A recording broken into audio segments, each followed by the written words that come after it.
Bom, pessoal, a gente vai começar falando sobre a história, né, da origem dos fitoterápicos, dos chás, certo? Tudo começou na China, né, onde é o país de origem, e existe uma lenda sobre um imperador chinês que se chamava Shen Nung.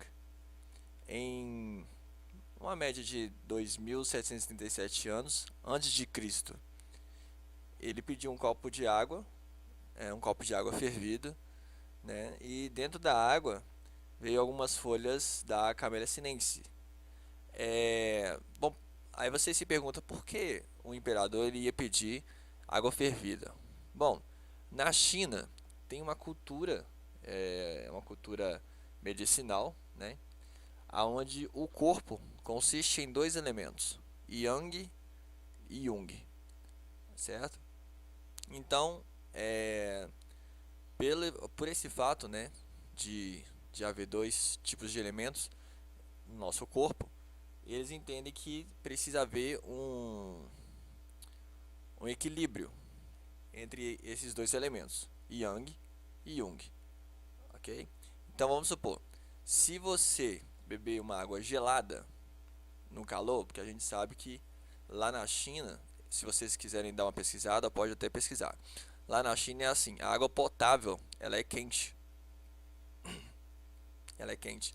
Então, por que ela é quente? Porque ela ajuda o interior a atingir a mesma temperatura que que o seu organismo externo, certo? Então é equilíbrio. Essa é a cultura da China, tá? Depois vocês dão uma pesquisada também. Esse método ele é usado lá muito antes de Cristo, no século 4, ou seja, a água quente também, né, dentro dos preceitos medicinais da cultura chinesa. A água também é usada para melhorar a digestão e o intestino também, tá? Então, nessa época, né, o imperador ele pediu água quente porque já cultura da China, tá bom? E dentro desse copo de água quente veio algumas folhas da Camellia sinensis, que aliás, que foi, né, uma é, das primeiras descobertas aí relacionado aos fitoterápicos. Através da Camellia sinensis, pode se originar o chá preto, o chá verde ou o chá de oolong. Eles são classificados em três ordens: fermentados, não fermentados e meio fermentados. Antigamente, os chás, né, eles eram comercializados através de saquinhos, né? Esses saquinhos eles foram inventados por Thomas Sullivan. Ele foi esse Thomas, né? Ele é dos Estados Unidos, Nova York. E hoje, né? Aliás, antigamente, né? Os saquinhos eles eram feitos através de seda, né? Só que hoje eles são feitos com papel filtro, inodoro e sem sabor. Além de ser um hábito social, o chás a gente sabe que tem outros benefícios também, né? Mas dentre eles tem o combate ao envelhecimento das células, controlar a pressão arterial e dentre outros benefícios também. Agora uma breve história do chá. Como já havia falado para vocês, em 2737 anos antes de Cristo, o imperador chinês Shen Nung pede um copo de água fervida e quando ele se dá conta, tem folhas de Camellia sinensis. Ele bebe e gosta. Em 805, o Japão começa a cultivar o chá. A bebida vira cerimonial religioso, uma forma de encontrar a paz, segundo a cultura do país. Em 1662, a portuguesa Catarina de Bragança, casada com o rei inglês Carlos II, traz chá para o seu país e ensina a corte inglesa a prepará-lo.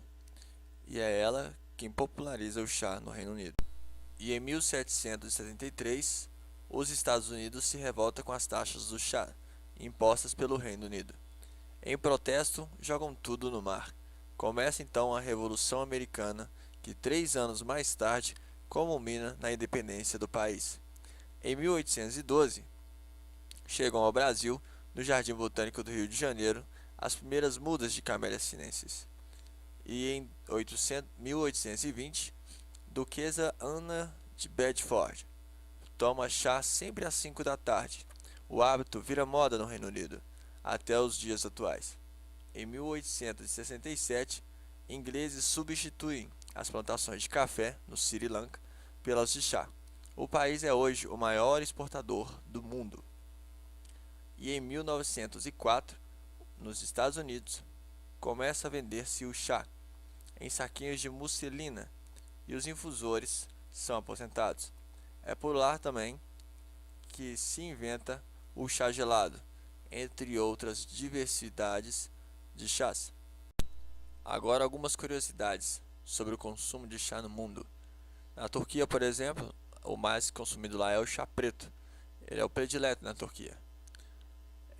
A Turquia também é o país que mais consome a bebida por habitante no mundo.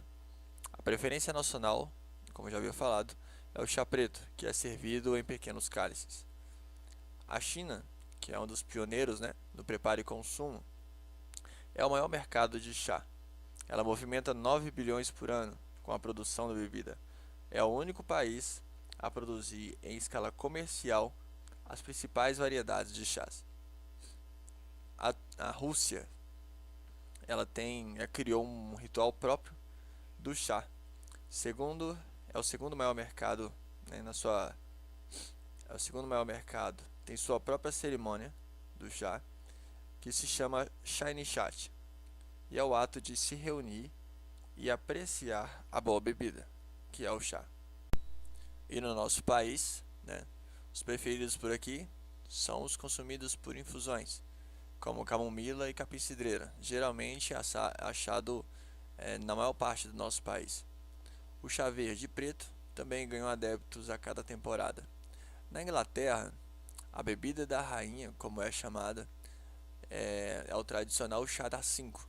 Existe na Inglaterra há 200 anos e a maior parte dos britânicos adiciona leite à bebida.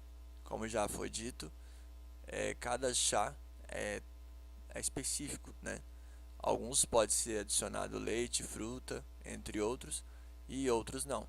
Varia muito de cada tipo de chá. Agora, se tratando de números, pelo mundo, 3,5 milhões de toneladas é a média de produção mundial de chás por ano. Com a popularização da bebida em novos países, esse número só tende a crescer. 1,4 milhão corresponde à contribuição anual da China para a produção mundial de chás, em toneladas. O país berço da bebida é o maior produtor dela, e o consumo local é ainda maior. 1,6 milhão é a quantidade em toneladas do chá consumido somente na nação chinesa. Os habitantes do país são fanáticos pelas bebidas. Eles até contam com um cerimonial totalmente dedicado a ela. 900 é a quantidade em toneladas que o Brasil produz de chá por ano. Em média, essa é a média do nosso país. Apesar de o consumo crescer a cada dia, nosso país ainda está longe dos maiores produtores do mundo. Porque a gente sabe que essa não é a principal cultura do nosso país,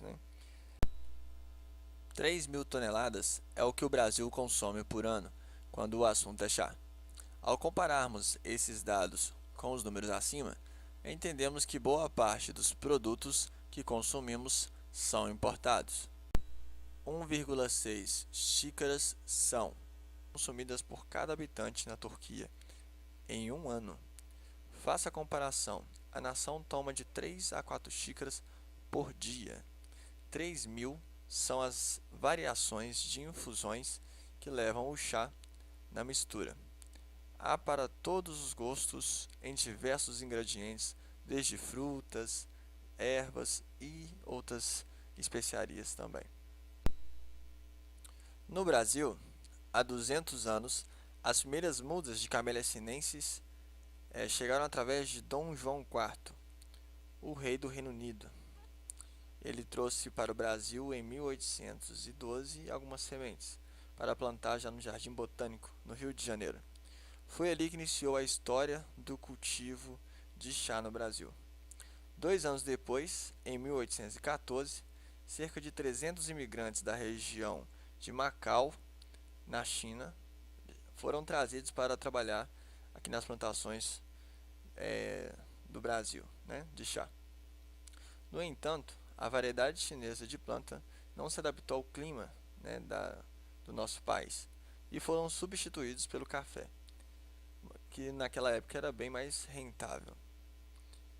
Mas foi em 1935 que a história do chá com o Brasil ganhou força, graças ao esforço de Torazo Okamoto, que foi ao Sri Lanka, no Sri Lanka antigo Ceilão, importar sementes, né, de chá. Porém, naquela época tinha uma fiscalização muito rigorosa e as sementes não podiam ser transportadas, né, trazidas de outro país para cá. Então, o que ele fez? Ele escondeu dentro de miolos de pão e trouxe em um navio. Essas sementes, elas se transformaram em uma das maiores culturas de chá aqui no nosso país. E hoje, né, antigamente foi instalado aqui no país, no Vale da Ribeira, em São Paulo.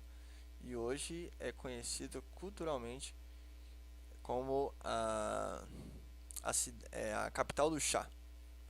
E também se tornou um marco na colonização japonesa do estado de São Paulo. O mérito em forma de decreto foi dado pela região ter sido a primeira a receber os imigrantes japoneses interessados em investir na produção própria de chá do estado. O ápice da exportação de chá no Brasil aconteceu entre os anos de 1950 a 1980. Depois, muitas empresas fecharam, né, restando poucas empresas de chá na região. O Brasil está longe de ser um dos países referência na produção de chá, mas existem algumas empresas que cultivam e beneficiam a Camellia sinensis com foco na exportação, inclusive com a produção orgânica. Atualmente, estudos de nutrição e especialistas em dietas, líderes de personalidades esportivas e seus treinadores, todos concordam que o chá é uma das melhores escolhas naturais.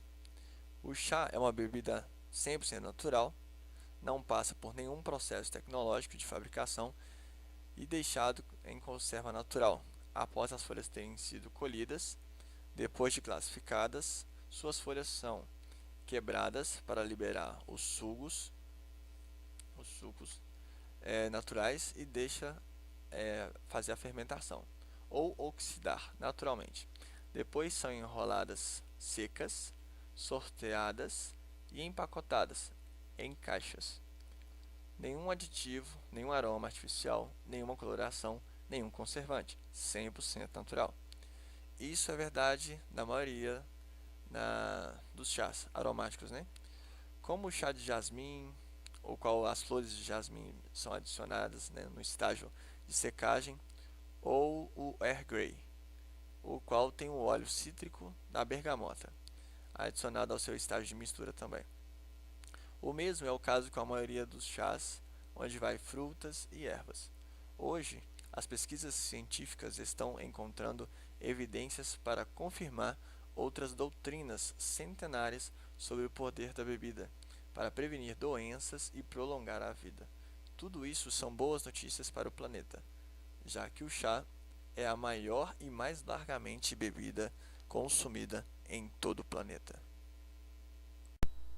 Vamos conhecer um pouco mais sobre as características interessantes sobre o chá.